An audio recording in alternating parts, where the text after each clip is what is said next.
지난 본문에서 사도 바울이 이제 다시 한번 그 자신이 어떻게 사역을 했고 자신의 그 사역의 모습을 통해서 그 자신의 직분이 왜 그게 자기에게 주어졌는지 자신이 그 받은 직분과 동일하게 살아왔다는 얘기들을 계속해서 했는데 바울의 그러한 마음들을 고린도 교회의 일부 성도들은 그것을 잘 알아주지 않았던 거예요. 그래서 계속 말씀드리지만 가짜 사도들이 찾아왔을 때 그들의 말에 쉽게 넘어가서 바울은 원래 나쁜 사람이었네, 우리 깜빡 속았네 라는 말들을 자주 하게 되었고 그러다 보니까 점점점 바울 개인에 대한 그런 부정적인 인식이 점점 발전을 해서 바울이 가르쳤던 메시지가 그것도 거짓 아닌가라는 생각까지 넘어가게 되니까 바울이 그런 이유 때문에 계속 그 거짓 사도들이 자신을 공격한 것들이 왜 잘못되었는지 자기는 그렇게 살지 않았다라는 얘기들을 계속 하면서 오늘 지금 본문이었던 11절에서 어떻게 시작하냐면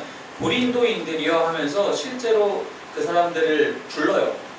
바울 서신을 우리가 열몇 번을 이렇게 쭉 보셔도 아시겠지만 바울이 이렇게 그 편지의 수신인들을 직접적으로 부르는 경우가 없어요.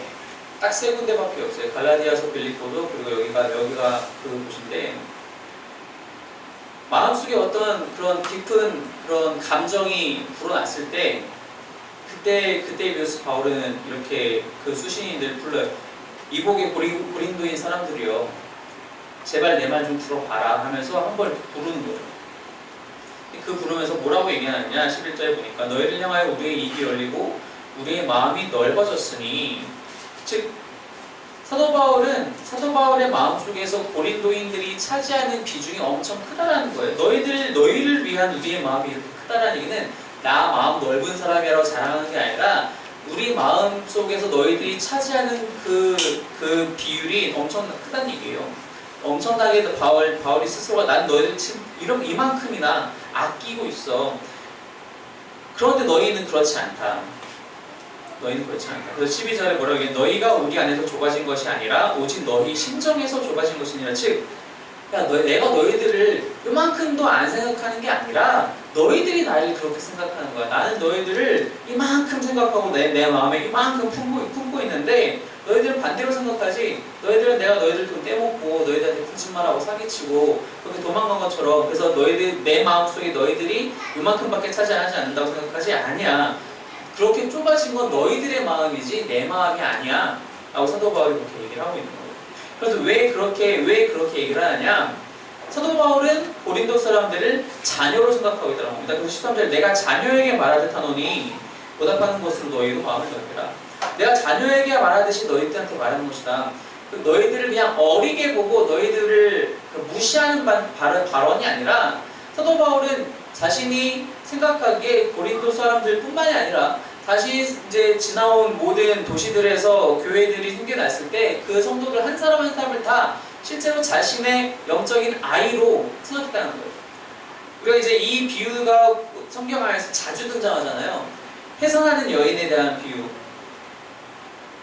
한 여인이, 한 사람이 아이를 잉태해서 출산할 때까지 그 수고와 노력, 그리고 출산의 순간의 그 고통들을 사도 바울은 자신이 전도해서 그 사람들 한 사람 한 사람이 복음을 받아들이고 하나님을 알아가고 그것이 여러 무리가 되어서 교회 공동체가 세워지고 단순히 세워지는 것으로 끝나는 것이 아니라 건강하게 세워지는 것까지의 그 모든 과정을 사도 바울은 그 한 여인이 해산하는, 아이를 잉태하고 해산하는 과정으로 빗대어서 얘기를 한단 말이에요. 그만큼으로 사도 바울은 이 고린도 교회 사람들 뿐만이 아니라 자신이 이제 지나왔던 모든 도시들에서의 성도들의 모임들을 다 동일하게 생각하고 있다는 겁니다. 그것을 고린도 교회 사람들한테도 동일하게 전달하는 거예요. 내가 너희를 자녀로 생각한다. 내가 너희를 낳기 위해서, 즉 너희에게 복음을 증거하고 너희가 그 복음을 받아들일 때까지, 너희가 그 복음을 받아들인 다음에 온전한 신앙을, 건강한 신앙을 알게 되고 배우게 되고 깨닫게 되고 체험하게 될 때까지 내가 너희들한테 쏟았던 그 노력들을 너희가 알지 않냐라는 그 모든 이야기들을 이 한 문장으로 압축시킨 거예요. 내가 자녀에게 말할 듯한 겁니다. 난 진짜 너희들을 자녀로 생각한다. 그러니까 너희도 제발 나를 한 번만이라도 그렇게 좀 생각해 주지 않을래? 그것을 이제 13절 후반절에 표현하기를 보답하는 것으로 너희도 제발 나에 대한 마음을 넓혀줬으면 좋겠다. 지금까지 어떻게 보면 사도 바울이 주로 논리적인 흐름 속에서 왜 복음이 중요한지, 자신이 어떻게 사역을 감당하고 있는지 그런 이야기를 했다면, 이 짧은 구절에서는 사도 바울이 자신의 감정을 폭발시켜서 고린도 교회 사람들을, 성도들을 얼마나 사랑하는지에 대해서 잘 얘기를 하고 있어요. 그러면서 14절부터는 13절, 11절에서 13절까지의 이야기와는 갑자기 생뚱맞게 들리는 이야기를 해요. 그 이야기가 뭐냐? 한 단어로 정리하자면 분리입니다. 분리. 그 대표적인 이야기가 14절에 나오죠. 너희는 믿지 않는 자와 멍에를 함께 매지 말라. 이거예요. 믿지 않는 자와 멍에를 함께 매지 말라.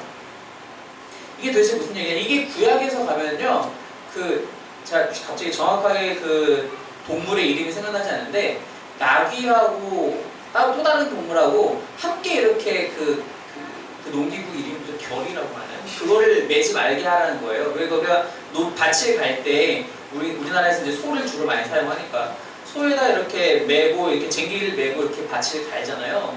이 사람들이 똑같이 농사를 짓을 때 그렇게 하는데, 서로 다른 두 종류의 동물에다가 하나의 쟁기를 딱 걸고 그 밭을 매지 말라고 구약 율법에서 그렇게 얘기를 해요. 근데 그것을 이제 차용해서 사도 바울이 이렇게 얘기하는 거예요. 너희는 믿지 않는 자와 멍에를 함께 매지 말라. 지금까지 바로 앞에 세 구절은 자신이 얼마나 고린도 교회 사람들을 사랑하는지에 대해서 얘기해놓고, 왜 갑자기 이 이야기가 나오느냐? 그 이야기는 이 이야기를 먼저 발전시킨 다음에 얘기를 하도록 하고요. 이건 도대체 무슨 얘기냐? 이것을 가장 잘못 해석하는 방식은 뭐냐면은 이겁니다. 믿지 않는 사람들과는 어떠한 친분도 맺지 마라. 이걸 잘못 해석하면 그런 거예요. 이걸 조금 더 오해의 소지가 있게끔 해석하는 방식은 이거예요. 믿지 않는 사람과는 결혼하지 마라. 왜냐? 사도 바울이 지금 이 이야기를 14절 이후로 풀어나가는 걸 보면은 한 가지 지향점이 있어요.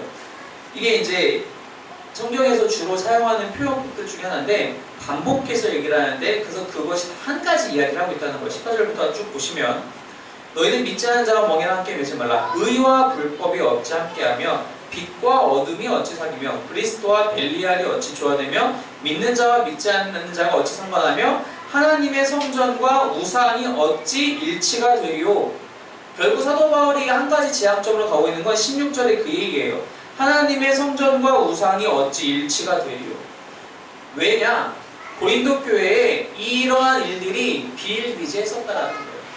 고린도 교회 사람들, 성도들 중에는 대부분의 경우에 이방인 출신 그리스도인들이 많았어요. 유대인 출신 그리스도인도 있었지만 이방인 출신들이 좀 더 많았다는 얘기죠. 지역의 특성상. 근데 우리가 고린도 전서를 처음 우리가 같이 말씀 나눌 때 얘기했다시피, 고린도 지역 특성이 엄청나게 우상에 대한 그 이방 신에 대한 것들이 많이 발전한 도시란 말이에요.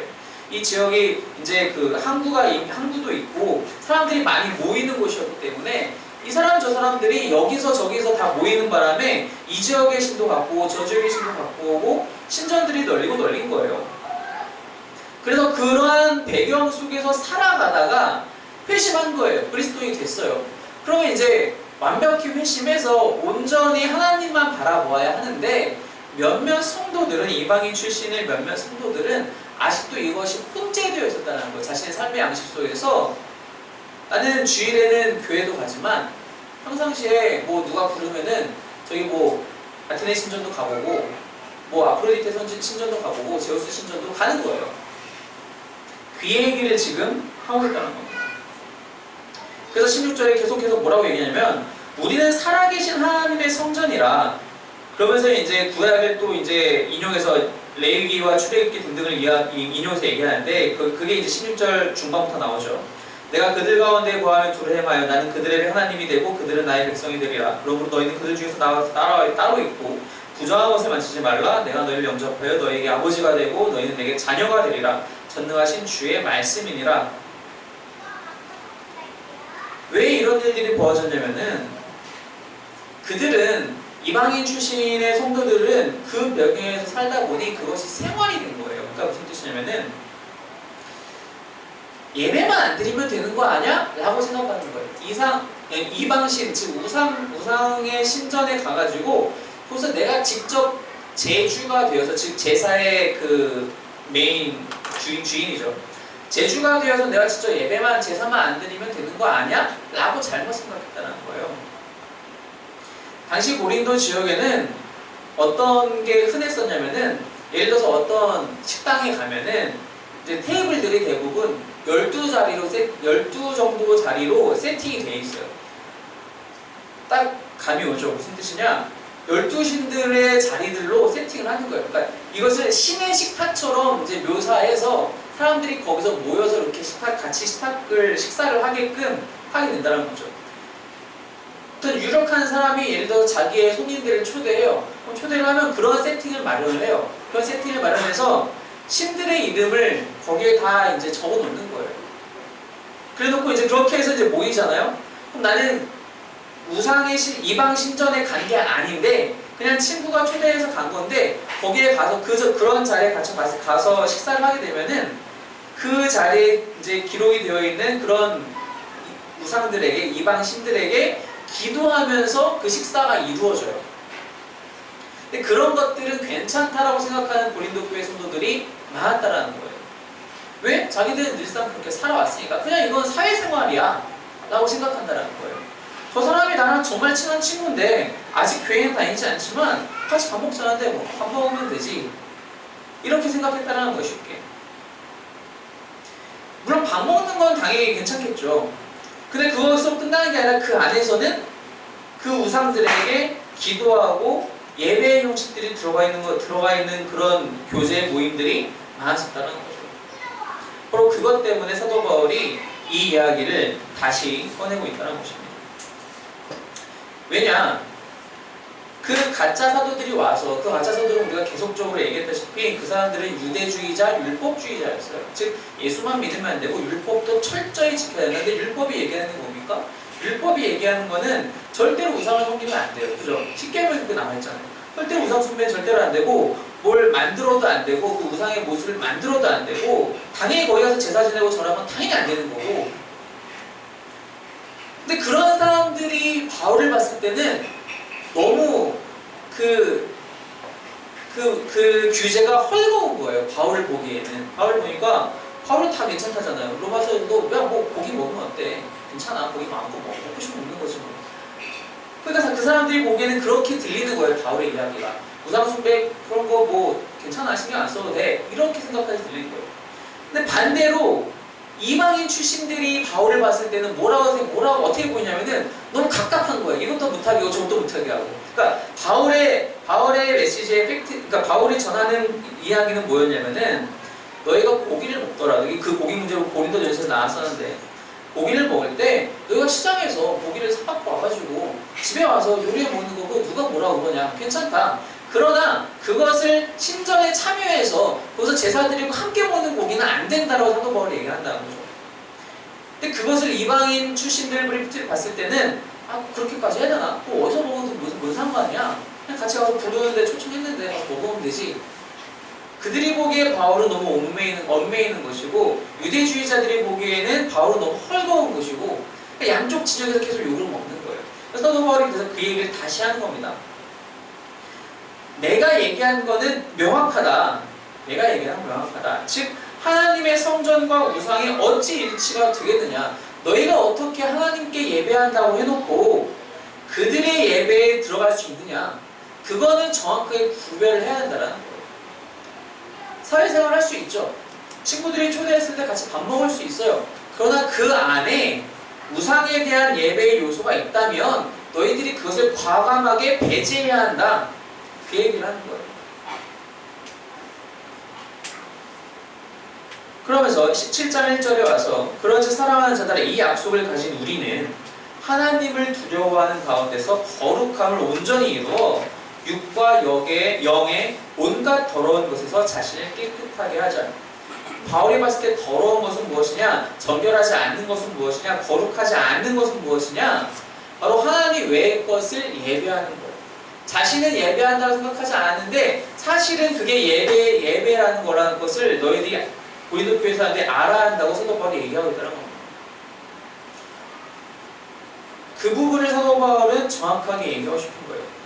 그것 때문에 사람들이 자신을 오해하고 있으니 먼저 자신이 11절에서 13절에서 내가 너희들을 향한 마음이 이렇게 크고 진심으로 너희를 사랑하고 너희를 내가 직접 출산한 것만큼 내가 모든 노력을 너희를 위해서 아끼지 않는데 너희들이 나에 대해서 어느 진영이든 오해하고 있는 것이 있다면 이 기회에 확실히 풀자.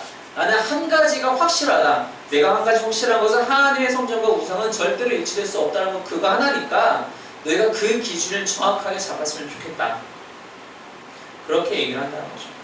그래서 다시 이제 7장 2절로 와서 이제 그 앞에 이야기, 그 자신의 그 감정을 표현했던 그 이야기를 조금 더 연장하면서 2절에 보니까 마음으로 우리를 영접하라. 다시 이제 그들의 마음 속에 사도 바울 자신을 좀 품어달라는 거죠. 우리는 아무에게도 불의를 행하지 않고 아무에게도 해롭게 하지 않고 아무에게도 속여 빼앗은 일이 없노라. 이렇게 부정으로 자신을 강조한다는 것은 사도 바울을 공격하는 사람들이 이렇게 공격했다는 거예요. 불의를 행했고 해롭게 했고 속여 빼앗았다고 공격을 하는 거죠. 아마도 예루살렘을 위한 연고, 그 헌금을 모았을 때 아마 그 가짜 사도들이 와서 이렇게 얘기를 했나 봐요. 사도 바울이 자기가 혼자 먹으려고 하는 거다. 아니다, 그렇지 않다. 내가 이 말을 하는 것은 3절에 너희를 정죄하려고 하는 것이 아니라 내가 이전에 말하였거니와 너희가 우리 마음에 있어 함께 죽고 함께 살게 하고자 함이라. 사도 바울은 고린도 교회 사람들과 운명 공동체라고 생각했다는 거예요. 그러니 사도 바울이 고린도 교회 사람을 미워할래야 미워할 수가 없죠. 자신을 공격해도 그걸 미워할 수가 없어요. 왜? 자신이 낳은 아이들이거든요. 고린도 교회든 갈라디아 교회든 빌립보 교회든 어느 교회든 그 교회 성도들은 사도 바울의 입장에서는 자신이 낳은 아이들이거든요. 미워도 미울 수가 없는 거예요. 그저 사랑하고 그저 그들의 잘못된 길을 봐주면 그저 슬픈 거예요.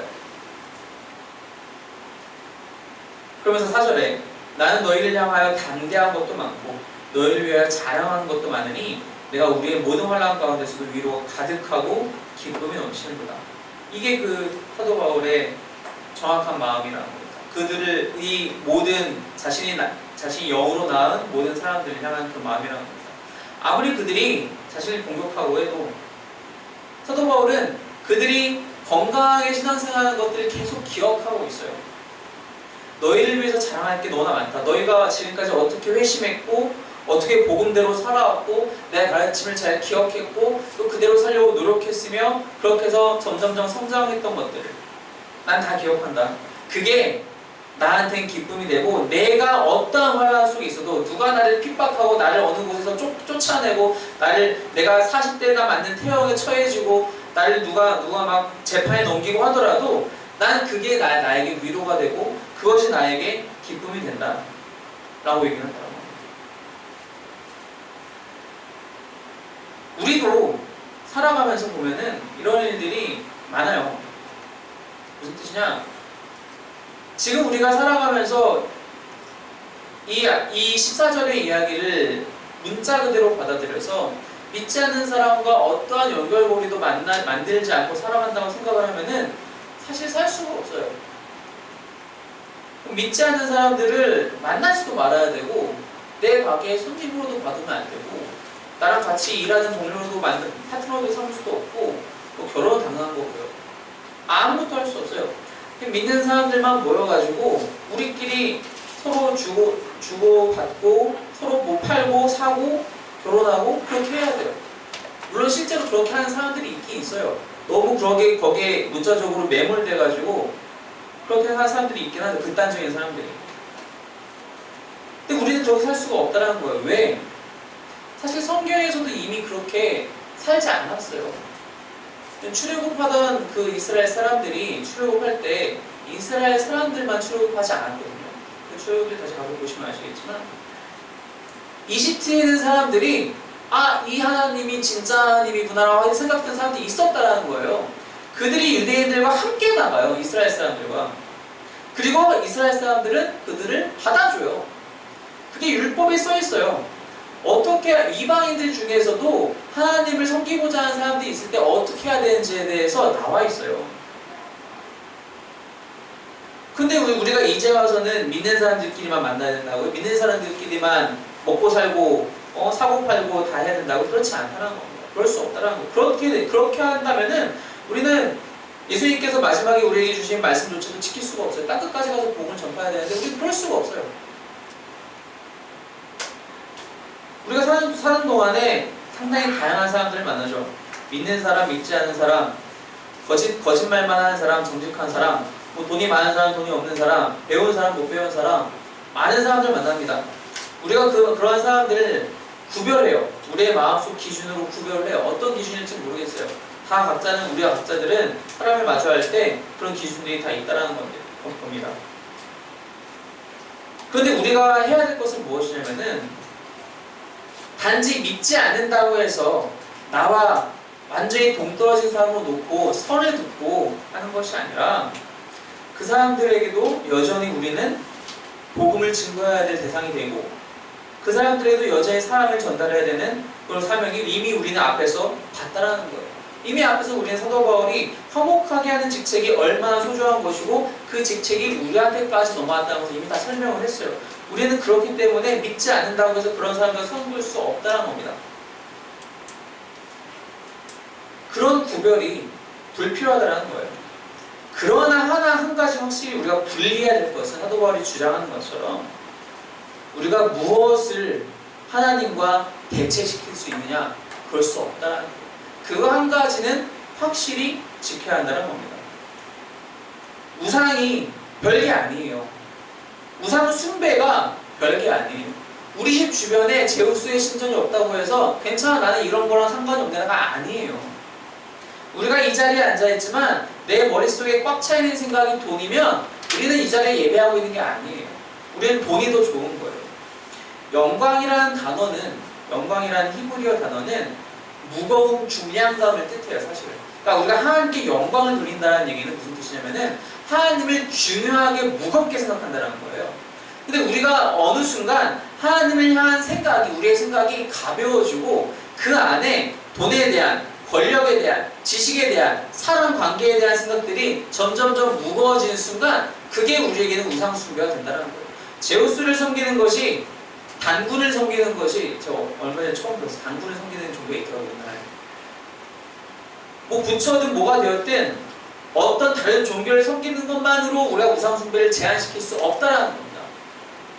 내 안에 하나님보다 조금 더 무겁게 생각하는 것들, 조금 더 중요하게 생각하는 것들, 조금 더 비중을 많이 차지하는 것들, 그런 것들이 하나라도 있다면 그게 바로 우상 숭배라는 거죠. 사도 바울은 바로 그것을 분리하라고 정확하게 얘기하고 있다는 겁니다.